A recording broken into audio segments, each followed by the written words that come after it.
অনিয়মের অভিযোগে জাকসু নির্বাচন বর্জন করল ছাত্রদল সহ 4 প্যানেল ও 5 স্বতন্ত্র প্রার্থী।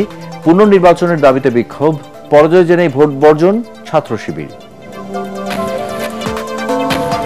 জাহাঙ্গীরনগর বিশ্ববিদ্যালয়ে ছাত্র সংসদ নির্বাচনে ভোট পড়েছে 68%। শুরু হয়েছে গণনা, চূড়ান্ত ফল পেতে অপেক্ষা করতে হবে কাল পর্যন্ত নির্বাচন কমিশন। জুলাই জাতীয় সনদ বাস্তবায়নে এখনো সমঝোতায় আসতে পারেনি রাজনৈতিক দলগুলো, জানালেন আলী রিয়াজ। চূড়ান্ত খসড়া পাঠানো হবে আজ।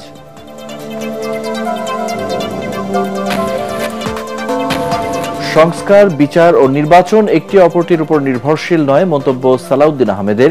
ফ্যাসিবাদের দোসররা কিছু দলের সাথে মিশে স্বাধীনতা বিনষ্টের চেষ্টা করছে, জাহিদ হোসেন। জাতীয় নির্বাচনের টেস্ট হিসেবে ডাকসুর ভোট সফলভাবে উত্তরণ হয়েছে, দাবি প্রেস সচিব শফিকুল আলমের। স্বরাষ্ট্র মন্ত্রণালয়কে উপদেষ্টা পরিষদের ধন্যবাদ। এবং রায়ের বাজার বধ্যভূমি স্মৃতিসৌধ ও জুলাই শহীদের সমাধিতে ডাকসুর নেতৃবৃন্দের শ্রদ্ধা।